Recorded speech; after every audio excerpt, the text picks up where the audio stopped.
Donc, je vais vous présenter la création d'un programme et création d'un projet sous Proteus. Donc fichier nouveau projet.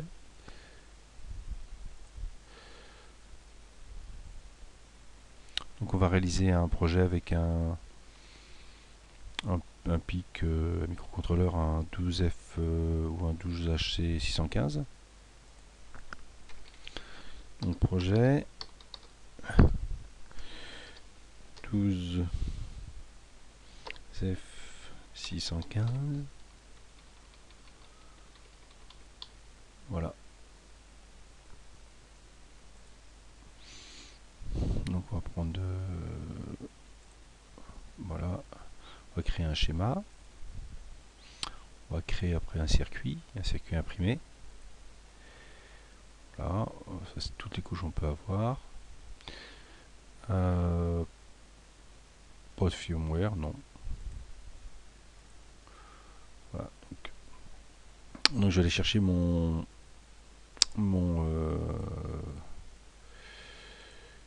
alors là, dans mon schéma, je vais aller chercher nos 12F615. Voilà. Je vais avoir besoin donc je vais avoir besoin d'une résistance, d'une LED. On va mettre une LED active, voilà, pour montrer une LED bleue. Alors la LED bleue, voilà, LED verte, LED rouge. Et puis on va prendre c'est un pote, je pense de mémoire, pote qui active pote potentiomètre. Voilà, on va faire varier la tension, puis on va allumer les LED. Voilà, tout simplement.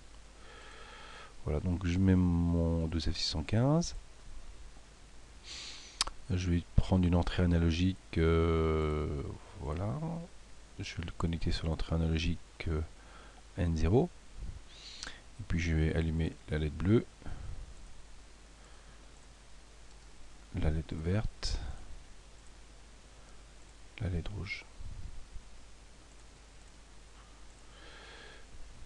Voilà, alors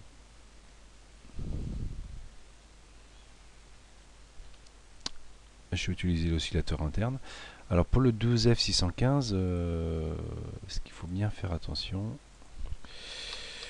pour le datasheet, c'est qu'il y a une broche qui est uniquement en entrée. 12F615.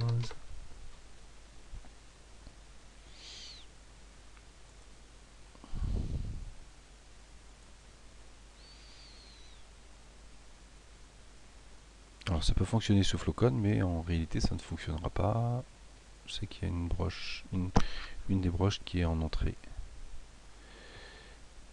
Alors voilà,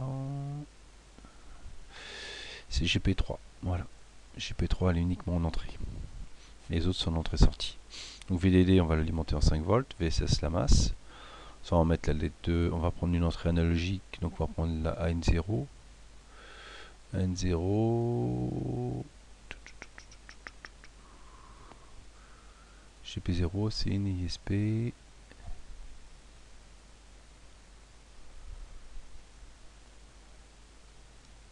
F615, voilà. Donc GP3 est en entrée. Voilà, on va prendre AN0 pour GP0. Donc GP3 on va pas le prendre. GP3 il est là, on va pas le prendre. Donc on va prendre GP5, GP6. Donc là ce sont des sorties. Bon c'est juste pour des labels. Hein. Voilà, donc GP3 on le prend pas. Voilà, et puis on prend AN0. Voilà les poches que l'on prend.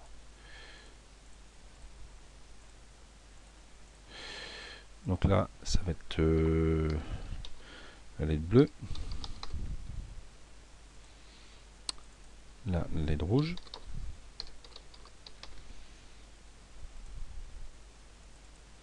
Là, la LED verte.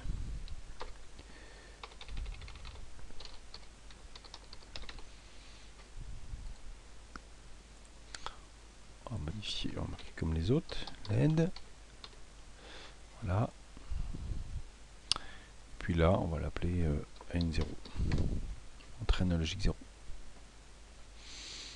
On va mettre une... voilà, on pas la peine de consommer de l'énergie inutilement. On va mettre une 100K. Ce qui fait que le courant est beaucoup plus faible. On met le power ici. On va l'appeler VDD. 5 volts. Voilà. Et puis la masse. Le ground.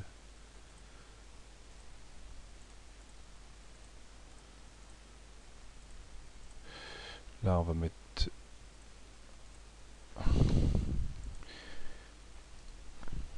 la touche plus pour le faire tourner plus rapidement. On va mettre N0. Voilà, N0.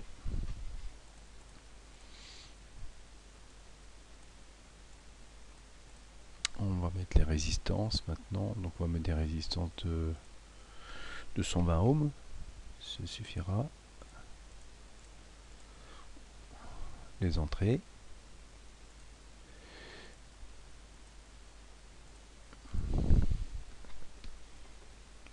Avec la touche plus pour faire tourner.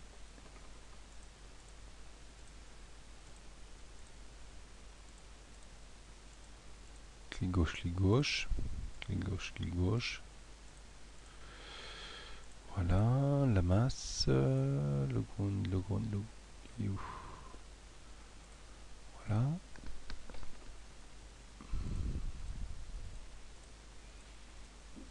Donc c'est le potentiel 0, la masse. Voilà, voilà. Clic droit. Alors les propriétés, on va utiliser donc 4 MHz, d'accord. 12F615. Voilà, bon, rien de plus. Donc voilà notre schéma. Bon, si on n'a pas indiqué les pins cachés, VDD, VSS, donc si on veut bien faire les choses, le VSS, le power, le VSS il est à la masse. Donc on peut aller le chercher comme ça dans la liste. VSS, hop. Voilà, donc là c'est la LED double clic, on va la chercher, ça c'est la LED rouge. LED rouge, ok. C'est la LED verte, la green. Et là c'est la bleue. On va changer les valeurs, autrement ça va pas fonctionner. 220 ohms, ça suffira. Là, on va le décaler un peu par là. Ça un peu par là. Donc 220 ohms. 220 ohms.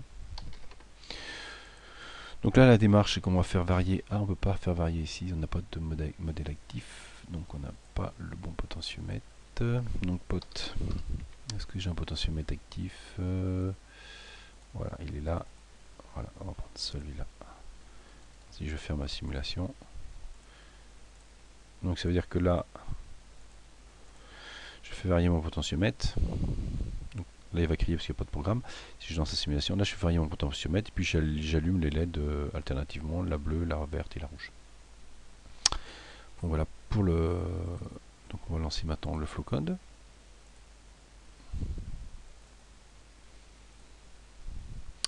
On va créer un programme pour un 12F615 avec oscillateur interne.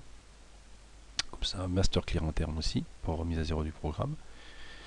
Et puis on va allumer les 3 LED alternativement suivant la variation du potentiomètre. Alors c'est un 12F615. Ok. Alors, puce, d'abord on va les configurer. Donc là on est en interne et on sort pas l'horloge. Chaîne garde, on le désactive. Le master clear il est interne. 4 mégas, ça suffira. Voilà. Donc on va aller chercher le commutateur analogique. Le potentiomètre qui fait varier la tension analogique. La connexion, lui, il est sur ADC0. Voilà. Si on regarde le schéma, il est bien sûr AN0. Donc ADC0 sous flow code. C'est lancé 2 fois, on va le fermer. Voilà. Après on commence le programme, une boucle. Voilà. On va tout mettre à 0 d'abord. Donc qu'est-ce qu'on a à 0? On a GP2, GP4, GP5. GP2, GP4, GP5, donc on les met à 0. Donc GP2, masque. GP2, GP4, GP5, on les met à 0. Voilà. Après, bon, on va boucler, on va venir lire donc une petite macro. Je lis comme un octet, comme ça me fait 0, une valeur comprise entre 0 et 255. Donc je vais l'appeler voilà, CRN0. Voilà. Donc je lis, voilà, je lis, et puis en fin de compte, je vais faire un test, plusieurs conditions. Donc donc si la variable a n0, par exemple, donc elle va varier, donc pour 0 ça fait 0 volts, et puis lorsqu'on a 5 volts ça fait 255. Donc si oui, là c'est multidécision, donc c'est des cas précis. Donc là oui, voilà, cas précis. Donc si elle vaut 100, voilà. Si elle vaut 0, si elle vaut 200. Ah, j'ai jamais essayé ça, supérieur à 200. Si supérieur à 200, ce qui va crier. Ouais, vu une valeur. 100. Donc vous pouvez faire ça, puis mettre les sorties. Donc là, ce qu'on va faire, c'est que comme moi je vais faire des supérieurs, je vais faire des simples tests. Hein. Donc si la variable a n0, si elle est supérieure à 10, donc 10 ça fait à peu près 50 millivolts. Ouais, non, parce qu'on est en pas de 20 millivolts, 200 millivolts. Donc on va mettre 100. Si elle est supérieure à 100, voilà. Si elle est supérieure, si n0 est supérieur à 200, et si elle est supérieure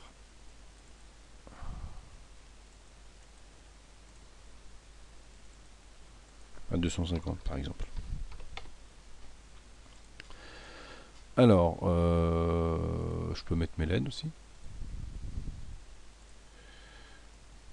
Voilà. Donc on va essayer de mettre les mêmes couleurs. Ça pourrait être pas mal. Donc la LED bleue, elle est sur quoi? Elle est sur GP5.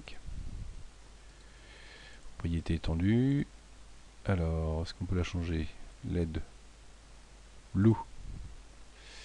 Voilà. Ok. Sur GP5.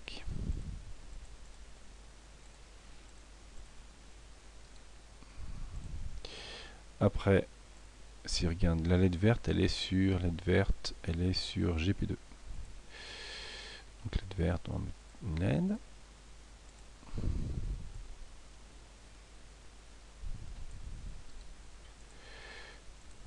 Alors,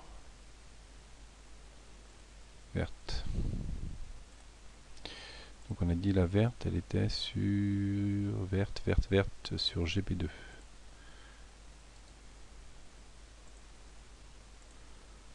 Non, c'est pas là. C'est connexion. GP2.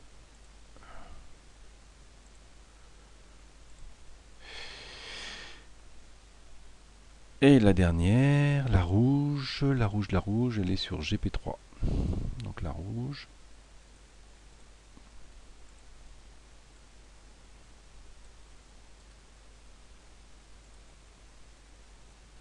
GP3.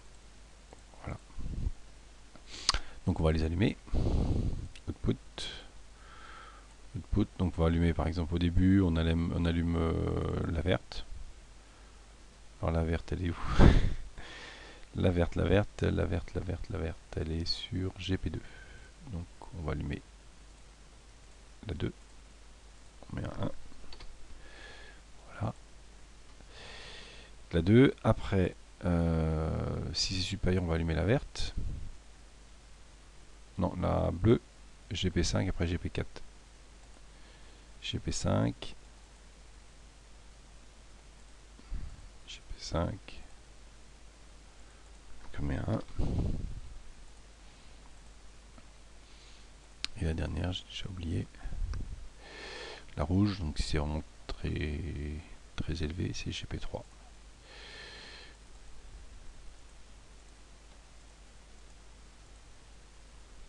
Et on l'allume en logique positive. Voilà, et autrement, si on n'a pas ça, si on n'a pas supérieur de, on les éteint toutes. Voilà. Donc le masque, donc on a dit, on éteint la 2, la 5 et la 3. Ok. On va lancer la simulation. Donc on monte, on va devoir allumer la verte, après la bleue et après la rouge. Et ça s'éteint lorsque je suis inférieur à 100. Voilà. Donc voilà, donc maintenant on va enregistrer le fichier. On va le mettre là par exemple. Oui, on va le remplacer. On va le compiler.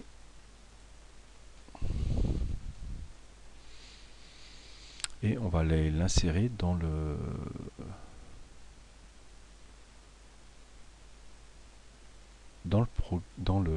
schéma de I6. Voilà, donc maintenant je mets dans I6. Je vais aller chercher mon programme. Donc je l'ai mis.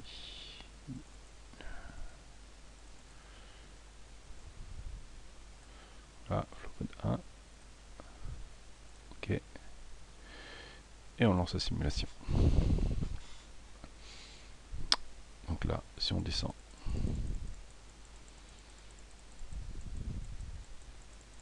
donc tout est éteint, on monte la verte, après on monte, c'est la bleue normalement.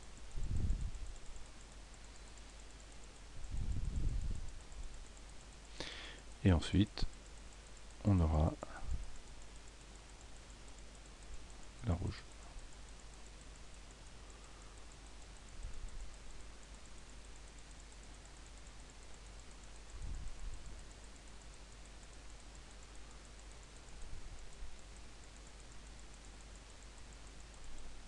Ah, la rouge n'allume pas. JP3. Parce que j'ai oublié de nous donner le label. Non, les rouges pourtant. Donc JP3 ne s'allume pas. Master Clear. Alors, au niveau des propriétés, est-ce que j'ai pas oublié quelque chose?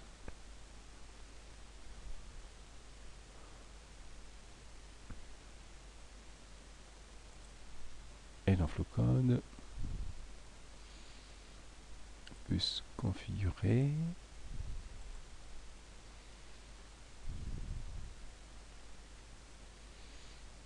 F54. On va mettre ça. Hop. C'est le master clear qui est validé. 3F54. Ok. Non plus. Alors, qu'est-ce qu'il peut y avoir? Ça, c'est au niveau du master clear.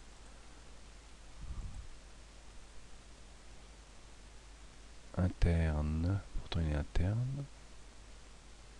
Interne RC.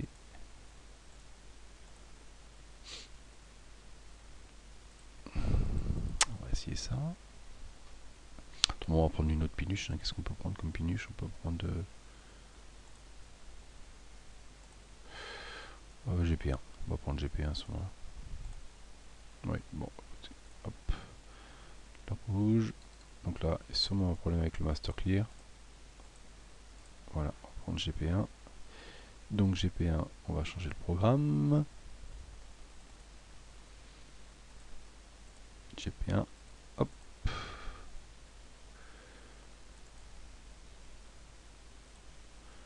Au lieu de GP3, donc 1, 2, 5.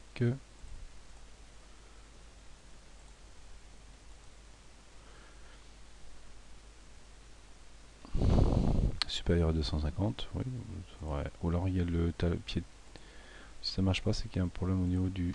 Mais voilà, donc c'est un problème sur le master clear en fin de compte. master clear, ou alors l'interruption, timer, donc il y a un problème sur la bande 1, sur le 3 je veux dire. Alors d'où est-ce que ça peut venir? Master clear il est pourtant interne. 3 c'est 54.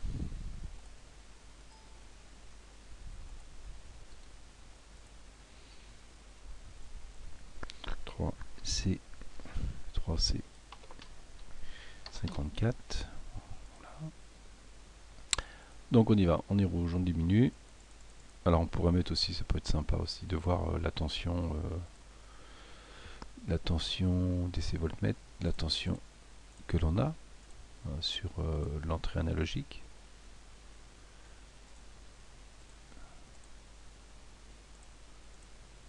Voilà. Donc là, vous voyez, quand on a 4,95, ça correspond à la valeur décimale de 150. Et après, on diminue. On éteint tout. Après, on rallume la verte, la bleue et la rouge. Donc là, ça c'est la simulation.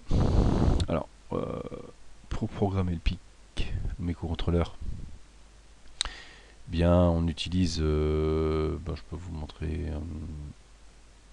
les bandes de programmation. Donc là, je vais vous ouvrir la version 7.10 parce que j'ai déjà câblé ce circuit-là.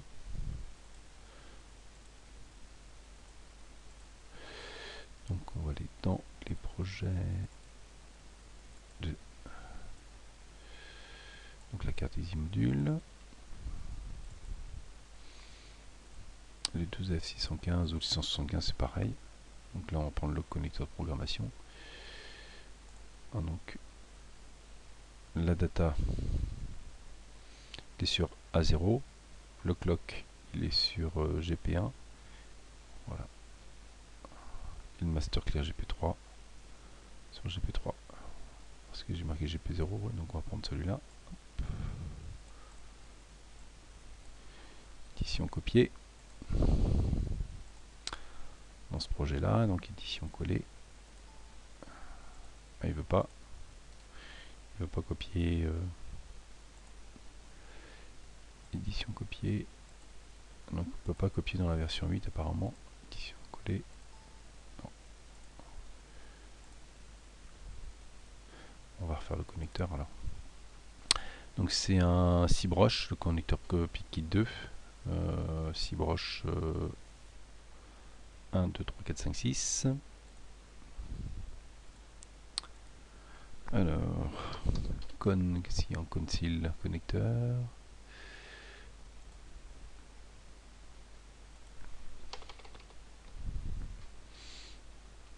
DIL, c'est un double, est-ce qu'il y a des cils?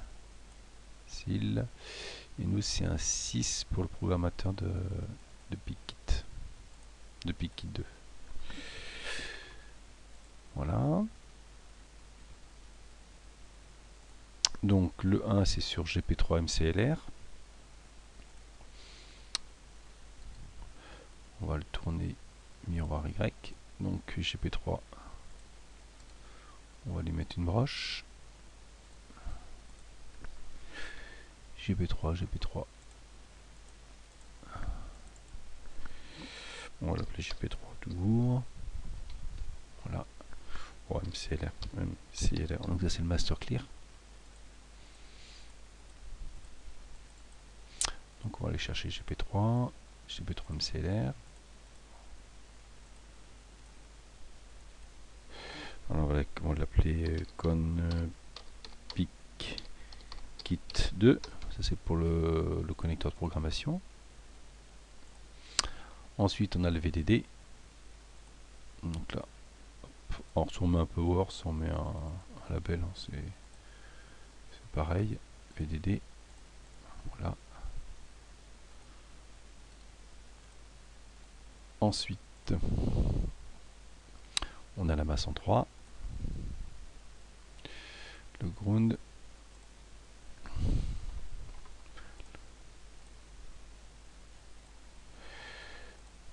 En 4, on a GP0, PGD. Donc nous on l'a appelé AN0. GP0.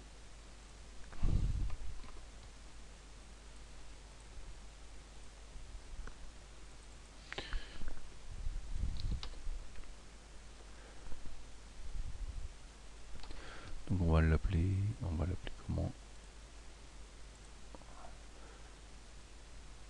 C'est PGD.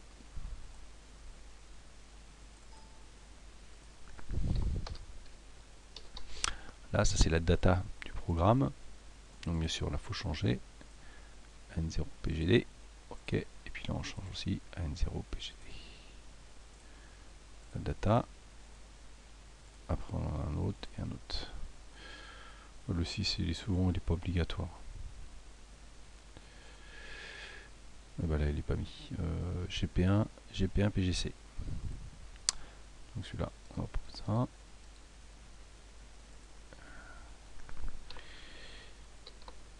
GP1 PGC programme clock. Et là, voilà.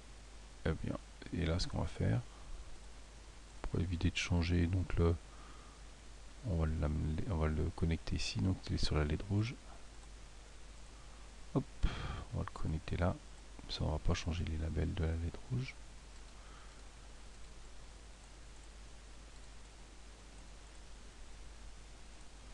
Voilà, les deux labels sont reliés. Donc c'est le PGC. Voilà. Alors on a aussi un connecteur, on peut mettre un style 2. Style, connecteur. Style 2, ça va être pour pour l'alimentation. Donc les bandes d'alimentation. Donc on a l'alimentation du pic. Il est alimenté par le VDD. Voilà, on l'alimentera en 5 volts par exemple. On va vérifier que les bornes d'alimentation c'est bien VDD VSS. Ok, voilà. Donc là voilà, on a notre circuit. Donc on a le connecteur pour l'alimenter, le connecteur de programmation de PIC 2, le PIC avec son programme, les LED, voilà, et puis le potentiomètre. Voilà. Donc là on va passer au circuit imprimé. Donc là on va faire un contour de carte. Edge. Voilà, je vais prendre celui-là. Voilà, un beau carré. Donc là, si vous voulez les dimensions, là vous tapez sur O. Donc en bas, là, vous avez 0,0 ici. Là. Et puis vous tapez sur M, millimètres. Donc la carte est faite 50 par 50 mm. On va aller chercher les composants. Voilà, le pic. Les composants ils sont là, ça serait mieux.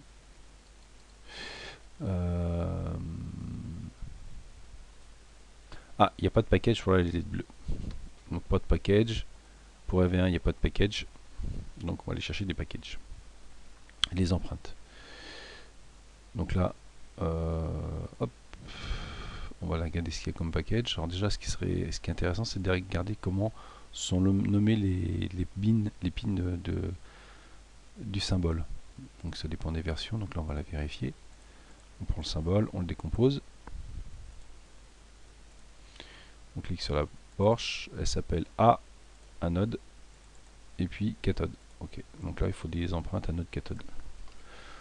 Voilà, donc on va aller ici, on va aller chercher, prendre. Donc c'est du composant discret, c'est pas du, c'est du true hole traversant, c'est des diodes. Voilà, anode cathode, ouais, c'est un peu gros ça. Anode cathode, c'est un peu gros, il n'y a pas une LED. Voilà. C'est bien pour la LED. Il y a le méplat. Dommage qu'il n'y ait pas le symbole LED. Bon, regardez. On va taper LED. Est-ce qu'il y a le symbole? Non. Bon, il n'y a pas de symbole LED. Et là, dans LED.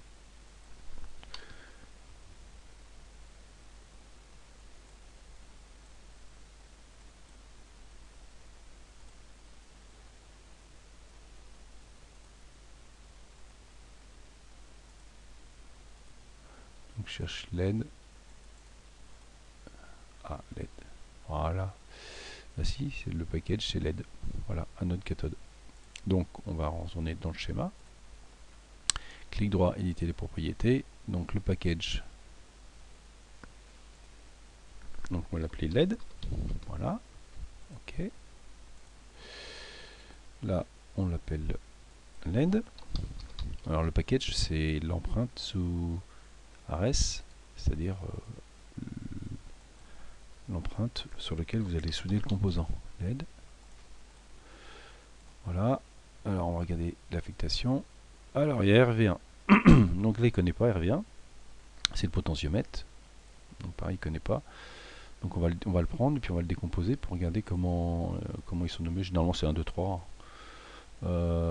Bibliothèque décomposée. Voilà. 2. 1, 2, 3. Voilà, bon, c'est bon. Donc il faut chercher un package qui correspond à notre RV1. Alors prendre. Donc c'est plutôt une résistance. Là c'est du traversant. Voilà. Non spécifié, il n'y a rien. Connecteur. Non. Discret. Transistor, résistance. Bon, ça c'est des packs. Intégré avec circuit, non. Interrupteur, non. C'est un bouton poussoir. Alors dans tout ça là, qu'est-ce qui nous arrive? Nous intéresse. Ah, potentiomètre. Et celui-là, 1, 2, 3. Celui-là. Bon après, vous regardez celui que vous avez besoin. Bon, celui-là il est pas mal aussi. Celui-là c'est du multi 20 tours généralement. Bon, ça c'est le traditionnel en fin de compte. Un monotour. Donc on prend celui-là. Voilà. Alors si vous voulez récupérer le nom, vous faites ça, clic droit, éditer les propriétés. Hop, CTRL C. Ok, vous le supprimez, vous allez dans votre schéma.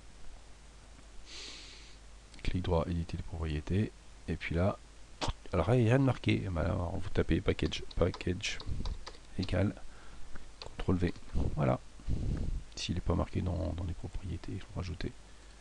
Là il apparaît là. Et là il y a tout. Voilà, normalement. Voilà. Donc on va réaliser le routage. Donc, généralement moi je route à la main, mais bon, je vais vous montrer comment on route à la main. Autrement il y a aussi le routage automatique, hein. Vous avez le placement automatique, placement automatique, routeur automatique. Voilà, donc bon, je vais vous montrer un petit peu un routage à la main qu'on veut faire. Je vais faire du simple face avec strap. Alors on met notre microcontrôleur. Donc, déjà la grille, moi je vais mettre 0,1 mm. Les résistances. Voilà, on va mettre le connecteur de programmation, on met en périphérie. Le connecteur d'alimentation, on le met en périphérie. Alors je vais peut-être rajouter aussi un petit condensateur. Oui, j'ai pas mis un condensateur de découplage pour l'alimentation, ça peut éviter pour le microcontrôleur. Donc on va rajouter un condensateur. Cap, je pense qu'il doit connaître. Oui, voilà, cap. Voilà, on met un condensateur, donc au moins 100 nano. Ça permet de maintenir l'alimentation correctement au niveau du microcontrôleur. Autrement, on peut avoir des dysfonctionnements du déplantage du programme. Voilà. Et puis on le met au power. AVDD.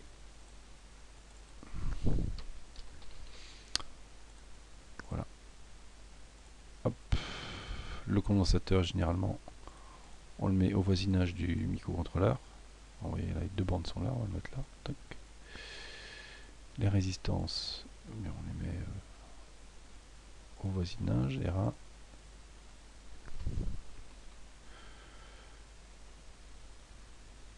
R2, puis on va le décaler un peu. Bon, vous jouez avec le clic droit, clic gauche. Hein. Là c'est clic droit. Pour le tourner, c'est plus. Voilà. Après vous avez, c'est toujours raccourci. Hein. RV1 le potentiomètre. Alors lui, on va le mettre là, par exemple. Voilà. Et puis nos LED. Donc plus.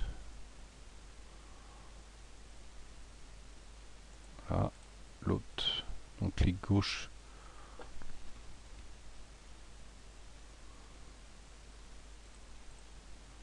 Et puis clic gauche. Voilà. On va décaler un peu tout ça. Oh, celui-là, on va peut-être le mettre par là en fin de compte. Oui. Voilà. Voilà. Alors les règles électriques de routage, moi bon, ça c'est l'isolation. Les règles d'isolation. Les power, donc moi je vais router en T, quand je fabrique en T25. Les rétrécissements, je les passe en T15. Et ça c'est pour passer les via, je mets les V80. Ça c'est quand on fabrique les circuits avec du perclos, en traditionnel, pas au niveau industriel. Hein, quand on veut avoir des grosses pistes, voilà, pour pas avoir de coupure. Voilà. Donc là je me mets en manuel, pardon. Donc pour router c'est clic gauche. Donc on va toujours router les. Là moi je préfère router sur le top copper. Bon, c'est des habitudes. Hein. Clic gauche. Toujours router les pistes les plus courtes, les plus faciles. Voilà. Donc là on va passer par là, là faut passer par là. Voilà, on va router celle-là. Clic gauche.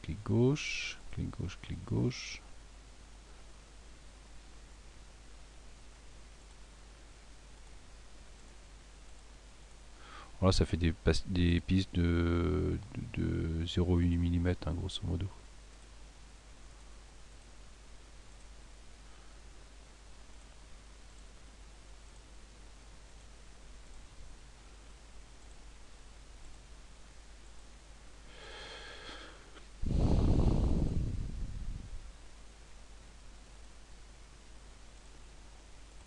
Alors évitez de faire des angles à 90, hein, dans la mesure du possible. Alors, je pense qu'il va sûrement y avoir un strap. Ça, je vais vous montrer comment on fait un strap. Alors là, on doit router là.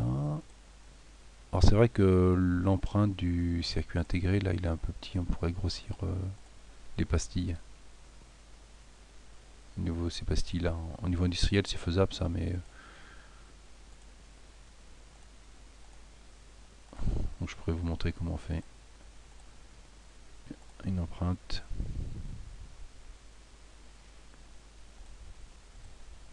Voilà, donc je vais faire un strap par exemple, là pour passer le GND pour l'amener là. Voilà, hop, je fais un strap, donc clic gauche. Je passe de l'autre côté, clic gauche, je reviens sur le rouge. Ah non, il n'a pas fait le via. Donc on recommence. Donc là je suis en bleu, je me passe en rouge. Sur le top copper. Clic gauche. Là le via est passé, je suis revenu sur la couche rouge. Je reviens au GND. Voilà. Donc ça c'est un strap en fin de compte. C'est un petit fil.